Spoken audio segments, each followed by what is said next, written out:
Hi hello नमस्कार. आज मी इथे ना मुलांसाठी मलाई पराठा बनवला होता आणि सोबत चीज पराठा पण बनवला होता.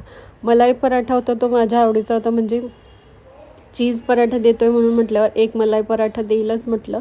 आणि आपण हा पराठा ना जेवण झाल्यानंतर थोडंसं आपल्याला गोड खावंसं वाटतं किंवा मग म्हणत ना स्वीट क्रेविंग होते असं म्हणून पण आपण एक बनवून ठेवू शकतो. मी एका भांड्यामध्ये मिक्सरच्या मलाई एका छोट्या वाटीत मलाई काढून ठेवली होती आणि मिक्सरच्या भांड्यात साखर, दूध पावडर आणि 2-3 बदाम घेतले होते. म्हणजे 4-5 आपल्या आवडीनुसार आपण घेऊ शकतो. त्याची पावडर बनवून घ्यायची आणि ती मलाईमध्ये मिक्स करून घ्यायची व्यवस्थित.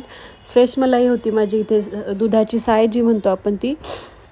ते मिक्स करून मी साईडला ठेवलं आहे आणि आता मी चपातींसाठी पीठ मळून घेते. साधं आपण रेग्युलर जे मळतो ना तसं पीठ आपल्याला मळून घ्यायचं आहे. मीठ टाकून घेतलं आहे थोडंसं आणि सॉफ्ट आपण जसं सेम चपातीला बनवतो तसंच आपल्याला करून घ्यायचं आहे. आता मी पराठे बनवायला घेणार आहे. पीठ पण आपला रेस्टिंग टाईम त्याचा कंप्लीट झाला होता म्हणून मग म्हटलं चला आता पराठे मी गरम गरम बनवते, कारण की ना मुलांना मलाई आपण देऊ शकत नाही किंवा मग दूध पण कंटाळा करून खातात. त्यापेक्षा आपण मलाई जर दिली ना आठवड्यातनं एकदा जरी, तरी पण त्यांच्यासाठी अगदी हेल्दी आणि पौष्टिक असा नाश्ता होऊन जातो किंवा टिफिनसाठी पण आपण हा देऊ शकतो पराठा.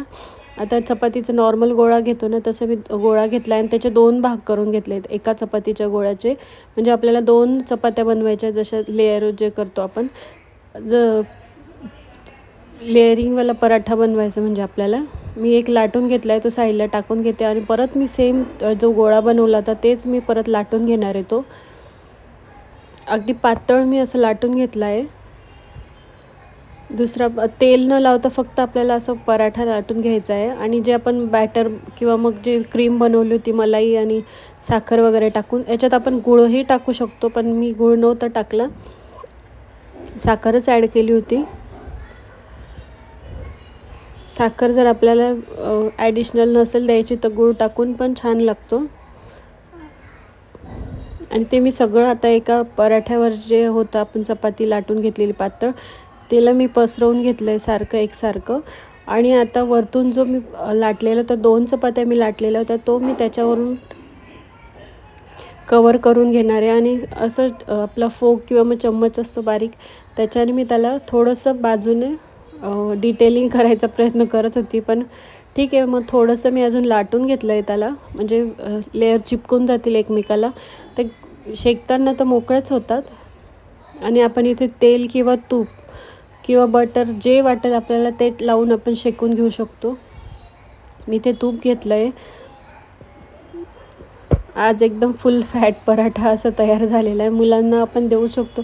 आपण डाएटवर किंवा मग असं असेल तर ठीक आहे, आपण नाही खाऊ शकत, पण मुलांसाठी अगदी उत्तम असा हा नाश्त्याचा प्रकार आहे.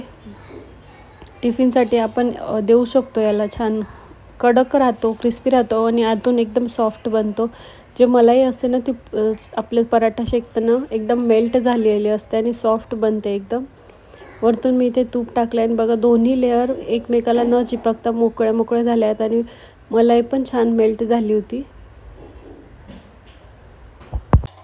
इथे माझा पराठा तयार झाला होता आणि आता मी चीज पराठा एक म्हटल्याप्रमाणे मुलांना मी चीज पराठा पण बनवून दिला आहे.